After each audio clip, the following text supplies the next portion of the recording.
Good afternoon, everyone. We're just going to give it a few minutes and then we'll go through some introduction. We're just going to give it in fact, less than a minute, just to make sure we've got everybody on board, and then we'll jump in. So just bear with us a second.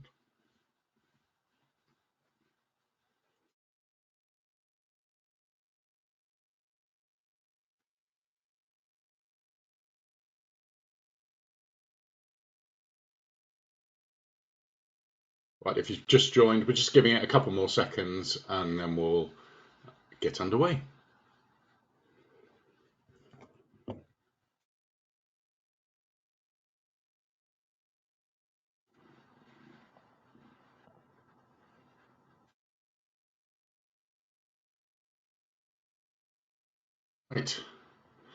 Right, we're a minute in. So what we'll do is introduction. So good afternoon, everyone, and welcome to the ForSecure webinar.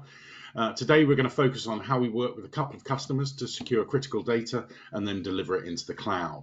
Firstly, some introductions. I'm Alex. I'm the head of ForSecure commercial team. Joining me is Ben, who's our OT CNI lead engineer and work with these customers to deliver their successful outcomes. I'd also like to take the opportunity to introduce ForSecure for those of you who have yet to meet us. ForSecure are just over 20 years old and have been delivering thousands of diode-based solutions across Europe in that time, from governments to military to intelligence communities, and on the commercial side to OT networks and anything that falls under critical national infrastructure. So energy, nuclear, oil, gas, fossil, liquid gas, renewables, utilities, national grids, distribution networks. There's lots of these: turbines, airports, ports, rail networks, and data centers. We provide essentially we provide a wide range of solutions for additional security and capability and services that protect those critical systems. We are one of the leading authorities on deployments of diodes and of flanking systems.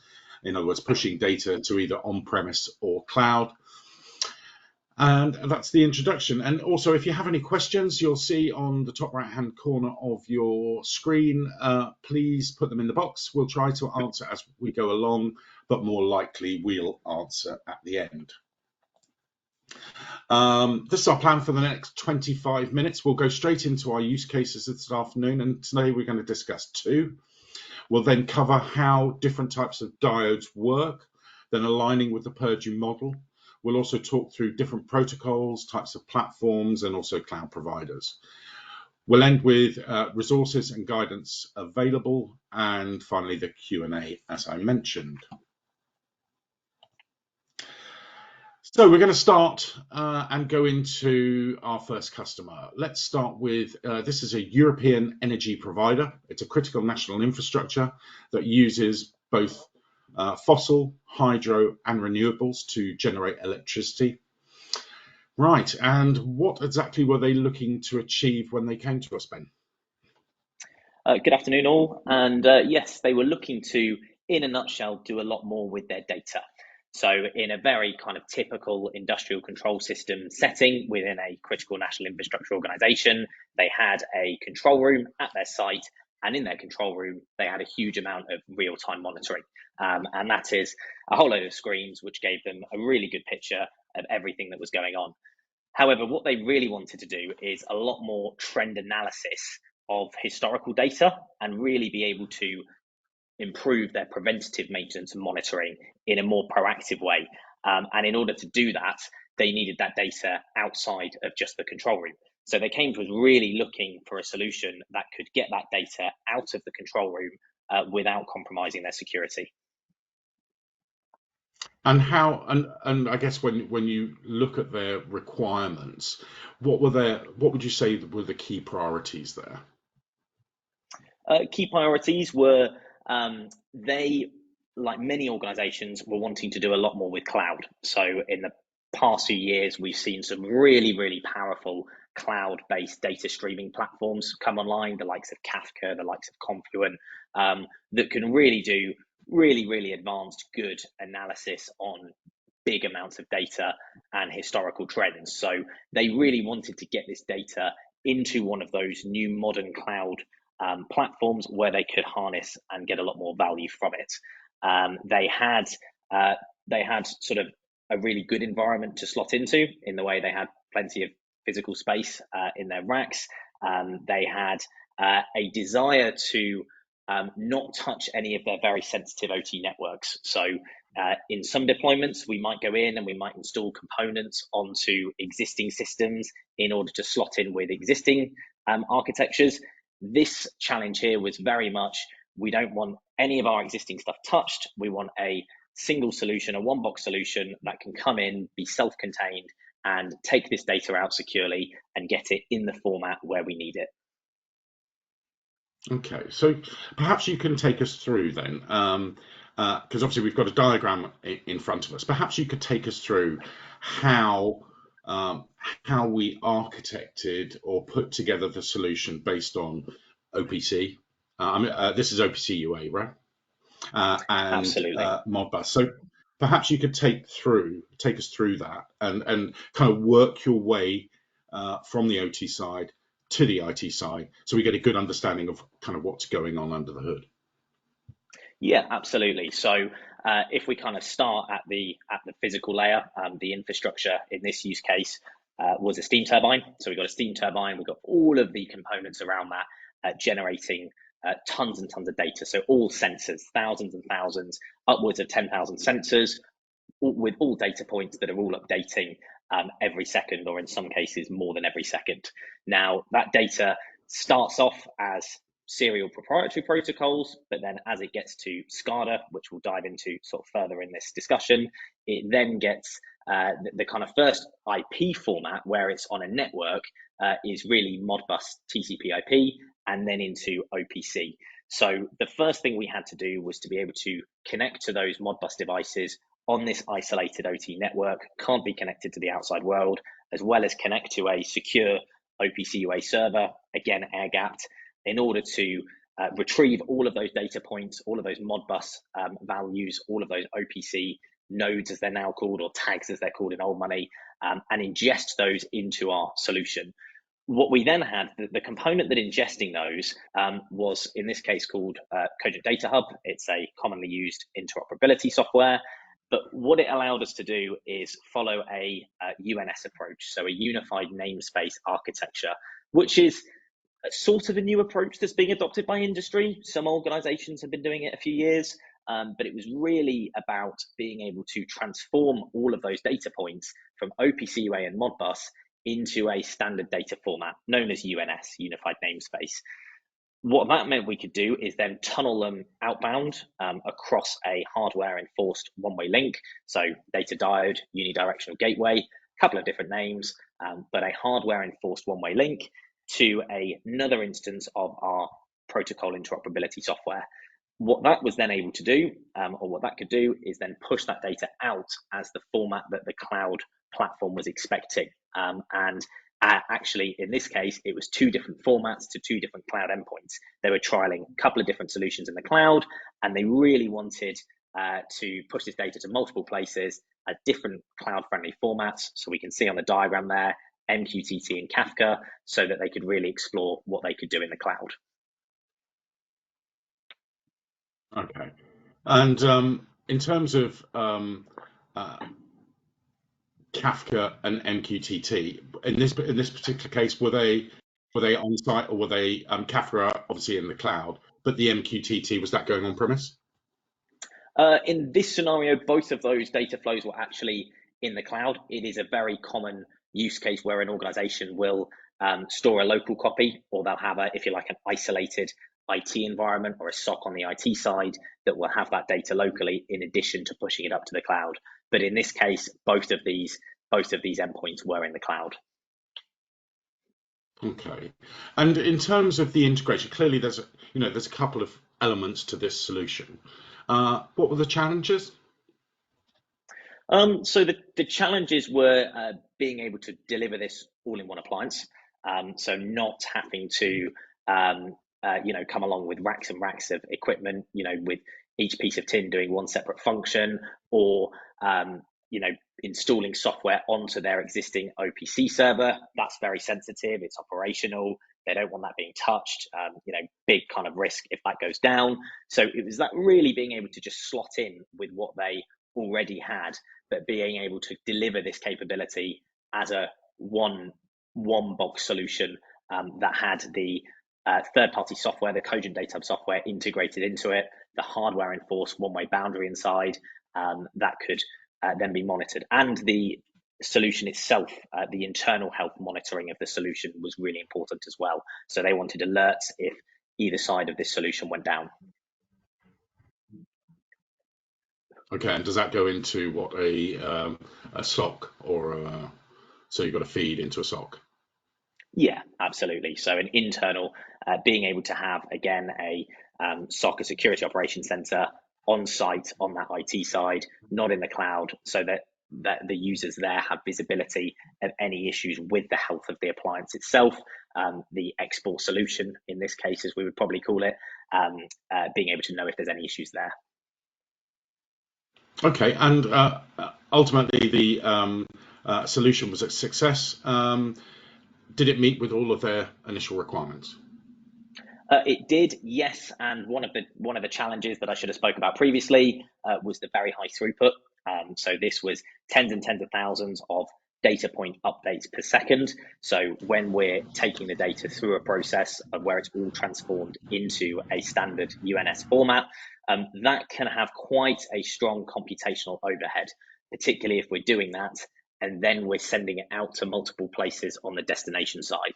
So being able to deliver all of that with, as I say, in excess of 10,000 sensor updates per second was quite a big challenge, but we were able to demonstrate this, and yes, it was all successful.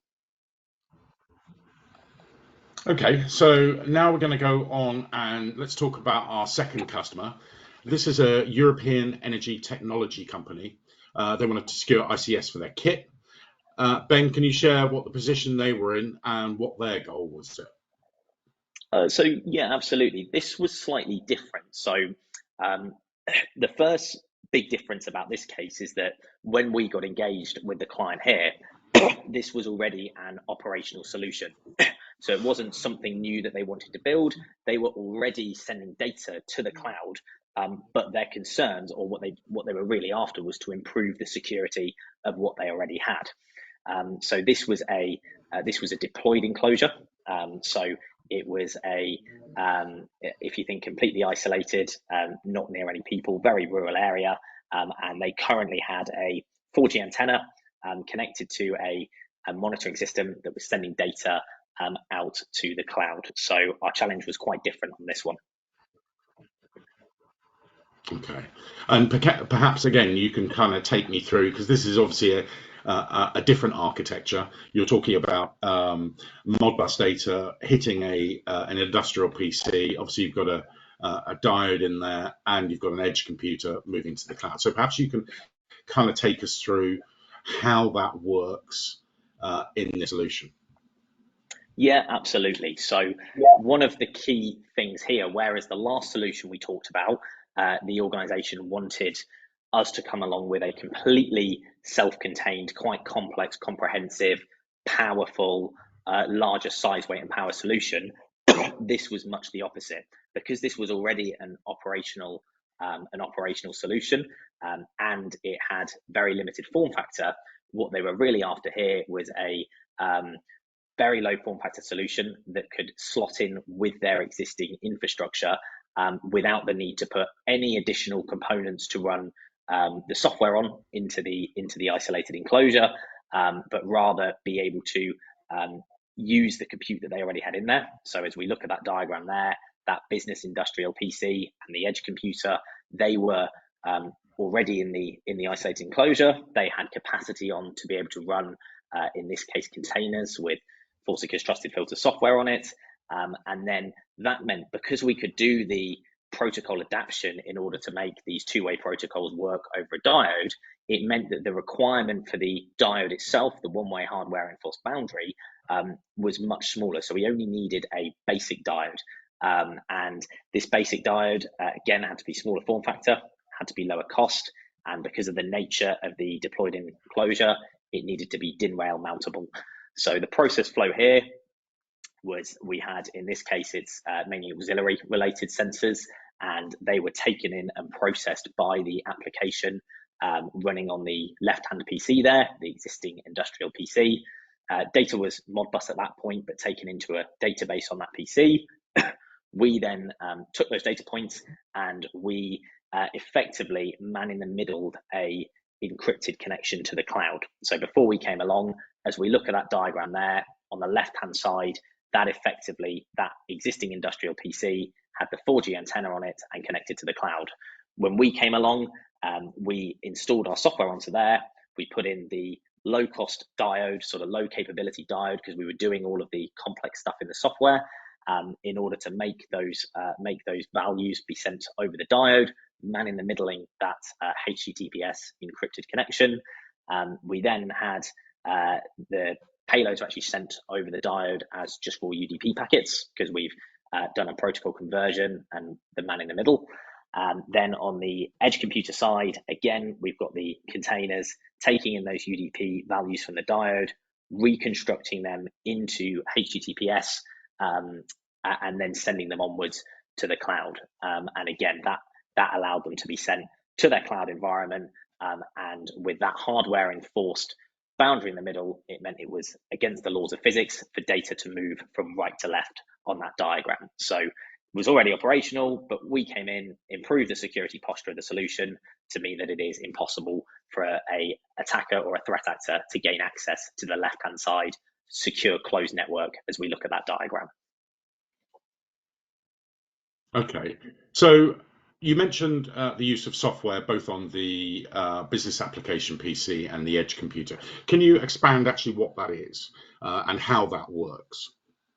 Yeah, absolutely. So one of the biggest questions we get in data diode world is how do you send protocols that require two-way handshakes in a one-way world? And that's what the software is there to doing. The slight ironic thing about a data diode-based solution is that it's hardware enforced as an outcome, but that what enables that to happen is really all in the software. So in this case, we had a HTTPS connection to the cloud that we needed to man in the middle with the diode. So what the software needs to do is act as proxy servers on each side in order to effectively kid the existing client on that industrial PC into thinking that it's talking to the actual endpoint in the cloud, whereas in fact it's talking to our TrustedFilter software running as a container, which is emulating a internet HTTPS server. So that's the first requirement in order to satisfy the client that is sending these data points out. We then need to, after we've kind of taken that data in, we need to transform it into a means that is compatible over the diode. So with this being a basic diode, that means it just supports raw UDP packets, nothing else. So we then needed to, with our software, write those data points as raw UDP packets to move them across the data diode, the DIN rail mountable small form factor appliance in this case. And then we've effectively got the reverse on the other side. So we take the raw UDP packets, we reconstruct those into a HTTPS client connection, and that establishes a connection out to the cloud. And as far as the cloud is concerned, what's connecting to it is actually their industrial PC. It looks the same. The cloud provider thinks it's the same. It takes the data in, but really the data diode on its own here is a bit of a brick. It's the software that really allows this to happen. A brick. Okay, so thank you for that. What we're going to do now is just talk about really some of the componentry around this. Sorry, I've just pressed. So apologies, I am having a few network challenges here. First of all, so perhaps you could articulate the difference between what an intelligent diode is and what a dumb diode. You see these kind of thrown around quite a lot. Perhaps you could kind of take us through how that works, and also some of the other components that are required. So I know we've got things like adapters. Why do we need adapters? What does it do? How does it, and also why a diode is so much more secure than other forms of technology that perhaps go out there and protect OT networks. Absolutely. So if we look at, so this being the architecture that we've got on screen here is an intelligent data diode. So the solution we've just talked about, just a caveat first of all, is a basic diode. We're now going to talk about a diode that aligns more closely to the first solution that we talked about, so an intelligent diode. So the first sort of characteristic of an intelligent diode is that it's got compute on it, so it can run software. So what this is on the outside, it looks a bit like a switch. So 1U half-depth appliance, but on the inside, it's very different. It's got two completely independent systems, and that separation is the case right down to a componentry level. So separate single board computers, separate power supplies, separate storage, and the only thing that connects these two systems together within this enclosure is a optical fiber cable. And on one side of that optical fiber cable, we've got components that are only capable of sending data, emitting light in this case. And similarly, on the other side of that optical fiber cable, we've got components, FPGAs, field programmable gate arrays, that are only capable of receiving light. So what that means is that even if there's a hardware failure, it is against the laws of physics for data to move in the opposite direction. Those independent systems, so as we look at that diagram there, the system on the left makes a connection to the OT network, or the if we're going OT to cloud, the more secure network, and then the system on the right there makes a connection to the cloud, so it makes a TCP stream. So there is that's kind of the first meeting of an intelligent data diode, software on board, and we'll talk a little bit more about what the software does in a second. But the other characteristic of an intelligent diode is typically that it's got a protocol break at the network layer. So kind of layers 2, 3, and 4 data network transport of the OSI model. So when the data moves across the network boundary, it's actually the network packet is deconstructed in FPGAs, and what is sent across is just the core data payload as 53 byte ATM cells. ATM is asynchronous transfer mode. So it's a completely non-TCP IP packet at that point in time. On the destination side, the reverse happens. So that core data payload that's been received as a light pulse ATM is then reconstructed back into TCP IP before being sent onwards to its destination. And what that means is that if you've got an attacker or a threat actor sniffing those packets as they leave the data diode, none of the network information linked to those packets is detectable from the OT network. So for example, things like IP header information, MAC address information, things that would normally be associated or sniffable on a network packet, because it's been deconstructed and reconstructed, as those packets leave the data diode, they don't contain the sensitive information of the OT side. Now, the software on top of that is really about the protocol handling and allowing two-way protocols to work in a one-way world. So the way in which that works is different for each protocol. The most kind of simple protocol that lots of people will be familiar with is TCP. So TCP has a three-way handshake, a SYN, a SYNAC, and an ACK. What the software does is it emulates that handshake on each side. So on the left-hand side, it's a reverse proxy. A client will connect, a TCP client, and the diode will send out a SYNAC handshake and then receive the ACK handshake back, such that the data can then flow, and the reverse happens on the destination side. It's all different for each protocols, but the key thing is those software that allow those emulations to allow those two-way protocols to work in a one-way world. And if we move on to the next, this is more around the Purdue model. And obviously, I heard you mention layers just then on that last slide.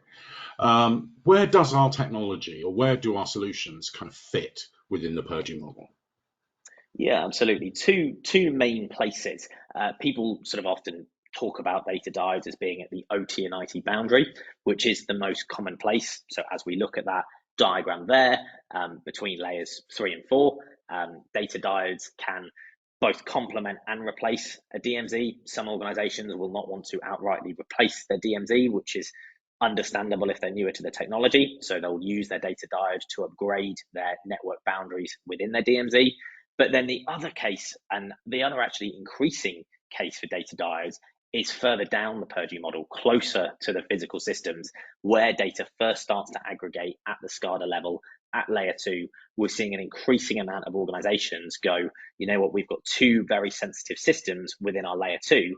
Whilst they're both at the same security level, we want to have greater isolations between these two systems. So we're going to isolate those systems with a data diode. And how does that work with, because obviously you're not, at that time you're dealing with a different type of proprietary protocol. So do we just pass that across, or how does that work further on the line? Let's say, for example, if we've got a level 3 and 4, we've got another data diode, for example. How does that operate? So the point at which we're introducing a data diode will be the point at which the data is TCP/IP. So the data diodes don't deal with the serial or proprietary protocols. So the earliest point in which that data becomes TCP/IP is the layer 2, the SCADA protocols. At that point, it's generally Modbus or DMP3 over TCP, both protocols that weren't built to work over IP, but have been adapted since their invention in the 70s to be able to work over TCP/IP.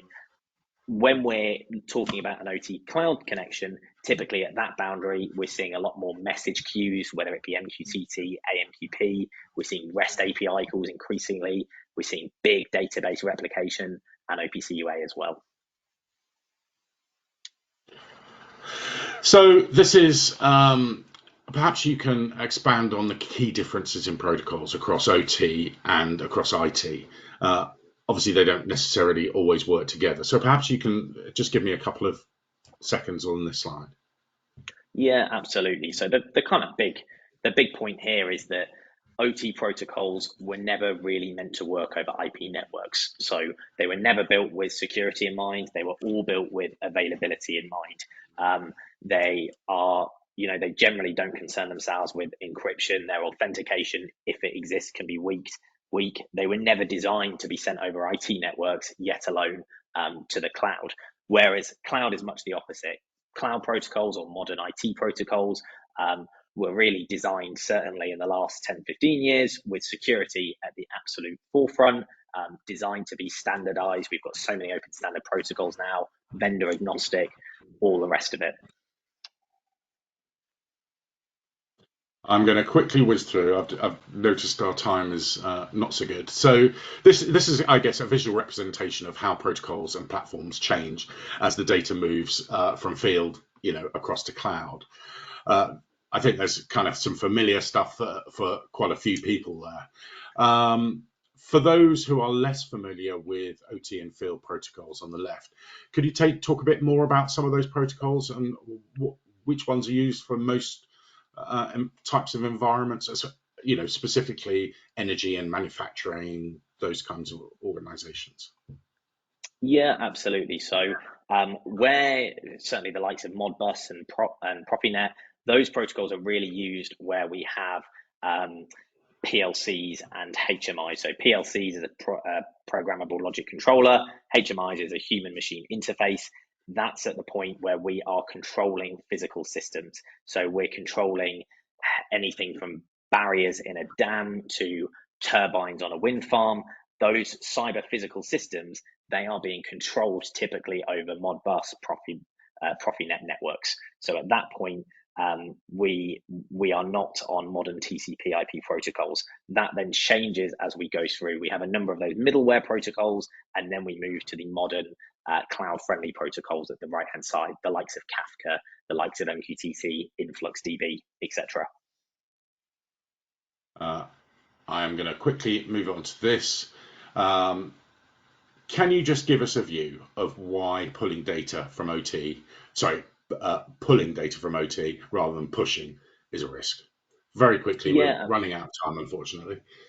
So this here is a real no-no architecture, but we do often still see it sort of before we come along with clients. So what this architecture here is doing is exposing a open door in the firewall, an inbound firewall port from the IT side into the OT side.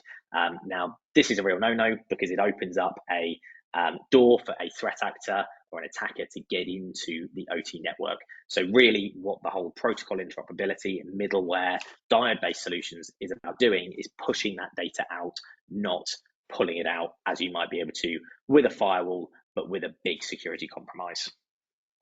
Okay, and I guess that takes us quite neatly into some of the frameworks and guidance. Obviously, when you start to look at some of the guidance that is out there, NCSC, NIST, ANISA, IEC 62443, I think most of it kind of confirms that really you've got to be pushing your data out rather than pulling.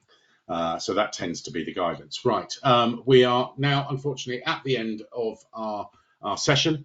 There are a couple of questions there. So I know that there is one which I've quickly written down, which is, it's funny, this was something we were discussing this morning. How do diodes work with certificate authorities? Absolutely. So certificate authorities, to work over diode, what the diode does is it man in the middles the encryption. So if we are taking a HTTPS data flow that's got encryption, what the diode will do is we will man in the middle of that encryption by sort of traditional means. So effectively, we'll have a server proxy on one side, which will load the certificates into in order to establish a TLS or MTLS connection with the client connecting in. And then on the destination side, on the IT side, we will be acting as a client. So we'll load a CA in to be able to verify the server, or if there's mutual TLS, again, we'll load a certain key in as well to be able to separately handle both of those encrypted handshakes either side of the diode. With other protocols, we don't actually have to man in the middle. So very quickly, MQTT, for example, in that scenario with a diode, we consume from one broker, we push to another. So we have separate brokers, separate client connections. We don't have to man in the middle of the encryption. So it's all on a protocol by protocol basis. Okay, that's excellent. Right, unfortunately, we are at the end of our time this afternoon. Thank you ever so much for joining us. Hopefully you've enjoyed that session. We will send out a link for this webinar for you. Meanwhile, if you have any questions, please don't hesitate to contact us. My email is alex.ball@for-secure.com. Be more than happy to hear from you. Thank you very much and have a good afternoon. Thanks, everyone.